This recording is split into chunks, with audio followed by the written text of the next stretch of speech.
Hello everyone, welcome back to my new mini blog. আজকে দেখতেই পাচ্ছ আমি দেশের বাড়িতে এসেছি আর সোজা গিয়ে কাকুর বাগানে ঘুরতে চলে এসেছি। এত সুন্দর সুন্দর সব ফুলের গাছ লাগিয়েছে, কোনটা ছেড়ে কোনটার ফটো তুলবো নিজেই বুঝতে পারছিলাম না। আর আমাদের বাড়ির সামনেটা পুরোটাই গার্ডেনিং করার। এই যে দেখছো এর নাম হচ্ছে ফুরফুরি, মানে ও এত বদমাস, সারাক্ষণ রোদেই শুয়ে থাকে।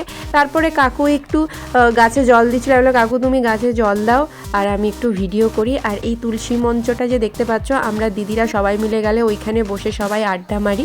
আর এই ফুরফুরিকে তোমরা দেখলে আর কি বলবো, আমি বললাম তুই এত মোটা কি করে হলি, এত খাস যে এত মোটা।